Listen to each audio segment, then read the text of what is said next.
देखें, वो आज रात या कल सुबह दुबई पहुंच रहे हैं और जाहिर है एक तारीखी इवेंट होने वाला है, तो उसको कवर करने के लिए मैं भी पहुंच गया हूँ और जर्नलिस्ट भी आ रहे हैं, पहुंच भी गए हैं।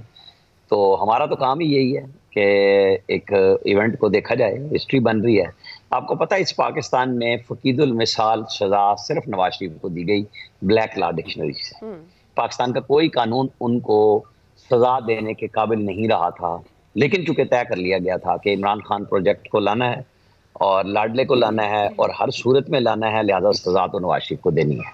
और ये सजा ऐसी थी कि इंडिया ने 1 साल पहले लिख दिया था एक जरीदे में कि अगले साल पाकिस्तान की अदलिया से नवाज शरीफ को नाअहल करार दिलवा दिया जाएगा। दिलवा दिया जी, हो गया प्रोजेक्ट पूरा। और उसके लिए अकामा ढूंढा पनामा में से, और पनामा में से अकामा ढूंढने के बाद ब्लैक लॉ डिक्शनरी का सहारा लिया गया। पाकिस्तान के किसी कानून, सीआरपीसी, कोई चीज नहीं मिली। आपको पता है ना कि यहाँ पे तो 25 मई को एक जलसे के लिए एक बेंच बैठा और उसने कहा 3 घंटे में आईजी इस्लामाबाद जलसे के इंतजाम करें। आपको पता है ना, भूले तो नहीं, वो पुरानी यादाश्त तो नहीं है ना, 4-5 साल पुरानी बात हो तो चले, नवाज शरीफ भी भूल गए हम।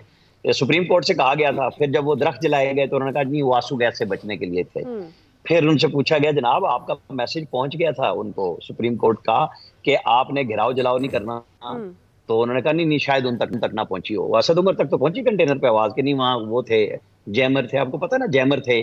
और फिर वो इंटेलिजेंस इदारों की रिपोर्ट मंगवाई गई कि खान साहब ने कितने टेलीफोन वहां रिसीव किए, तो उस रिपोर्ट के बाद से आज तक खामोशी है।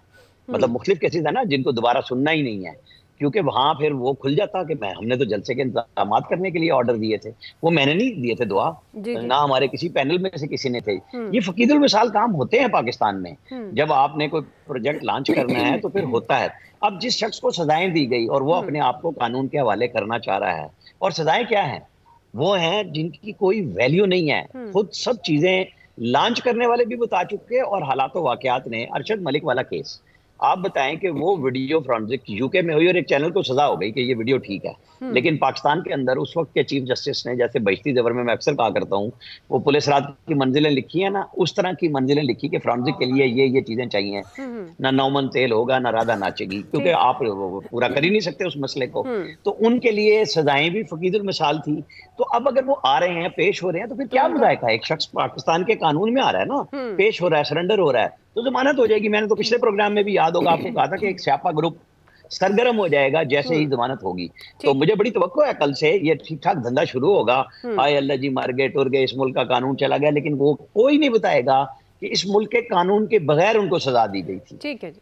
और बाकायदा मॉनिटरिंग जज बजाय, इसलिए कि इस्लामाबाद हाई कोर्ट जिसकी जुरिस्डिक्शन थी एहतसाब अदालत को मॉनिटर करने की, सुप्रीम कोर्ट के एक मोअज़्ज़िज़ जज को लगा दिया गया। तो उसको इस्लामाबाद हाई कोर्ट ने उठा के फारूक, जस्टिस आमिर फारूक के साथ बेंच ने उसको फारिग कर दिया कि ये सजा बनती नहीं है कि कोई पेपर मरियम नवाज के खिलाफ नहीं है। फिर उन्होंने आखिर में पूछा कोई नवाज शरीफ के खिलाफ भी है, तो उन्होंने कहा नहीं, ये सजा और केस इतना ही है। अब आप देख लें इसको कि क्या बचा है इस केस में। जी जी, फैसल साहब हमारे साथ हैं।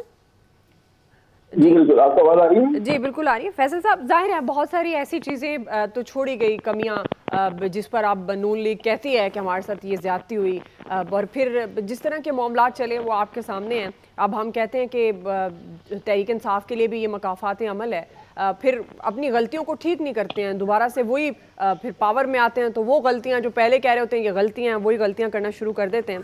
लेकिन अभी आप किस तरह से देख रहे हैं, क्लीन स्वीप करेगी नून लीग? ज़ाहिर है नवाज शरीफ साहब आ रहे हैं, तो आपको लगता है कि नून लीग ने जो अपना वोट बैंक लॉस कर दिया, ख़ास तौर पर ये जो पीडीएम का दौर था, तो आपको लगता है ये दोबारा से हम देखेंगे, क्योंकि वो खुद भी इज़हार कर चुके हैं चौथी मरतबा प्राइम मिनिस्टर बनने का?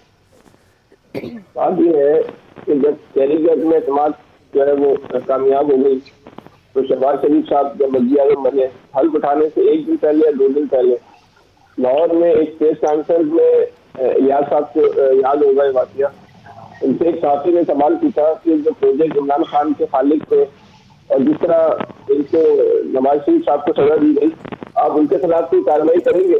तो शहबाज शरीफ साहब ने बहुत ही हंसते हुए जवाब दिया था कि आप मुझे उन लोगों से लड़वाना चाहते हैं, मैं आपकी बातों में नहीं आऊँगा। ये तारीखी जवाब था।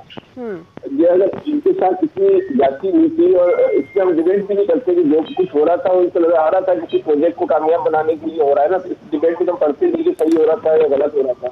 हम तो नून लीग के वॉकअप की बात करते हैं कि नून लीग का वॉकअप ये था कि ये सब कुछ जो है एक प्रोजेक्ट को कामयाब बनाने के लिए हो रहा है और काफी हद तक उसके बाद में बदल भी था। इन्होंने 14 महीने में खुद कौन कौन से ऐसे इकदाम किए जिससे साबित हो सके कि नून लीग के साथ जो जिस कानून की आमिर या सना साहब बात कर रहे हैं उसके तहत जो सजा हुई या ज्यादतियां हुई उसके अगाने के इकदाम थे, कुछ एक कदम बता दें।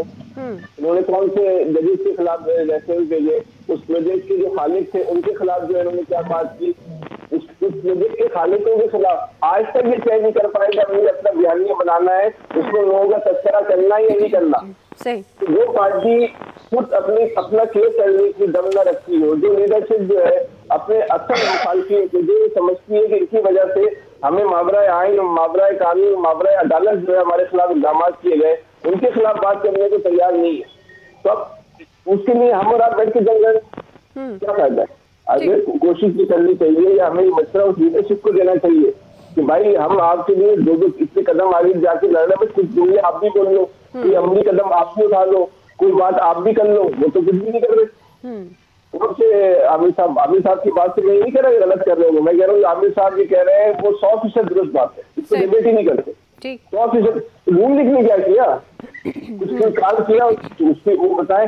बात ये है कि आपको ये सवाल जो है ना कि नून लीग आवाम में कोई भी खास को बहाल करने में कामयाब हो जाएगी, सवाल ये नहीं अच्छा होना चाहिए ना, सवाल भी होना चाहिए था क्या एस्टेब्लिशमेंट ने दोबारा नून लीग को जो है कबूल कर लिया। ठीक है, ये जो है ना प्रॉपर जवाब है इस सवाल में आपको ना कसम जो है ना वो जवाब मिल जाएगा।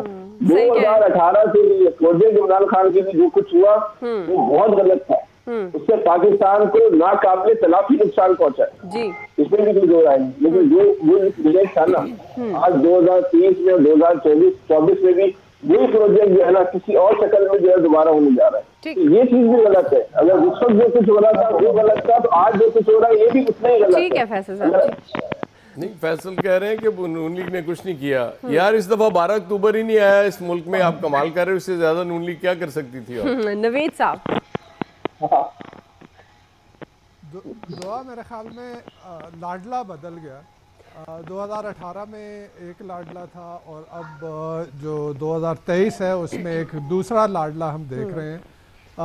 उस वक्त जो है जिस तरह का इलेक्शन हुआ था और हमने 3.5 साल जो है वो पॉलिटिकल इंस्टेबिलिटी देखी उस इलेक्शन के नतीजे में, जिसको बिलावल जो है वो सिलेक्शन कहते रहे, जिसमें जो है उस वक्त के वज़ीर आज़म को जो है वो लाडला कहा जाता रहा। अभी जो है अभी एक नया लाडला सामने आ गया है जो कि पहले भी लाडला रहा। वो माजी के जो इलेक्शन उन्होंने लड़े हैं वो उसी बुनियाद पे लड़े थे कि वो लाडला था। तो अभी बात ये कि सवाल ये कि जी क्या क्लीन स्वीप कर पाएगी? मैं तो ये कहूँगा कि किस बेसिस पे हम ये कह सकते हैं कि वो क्लीन स्वीप कर पाएगी। पहले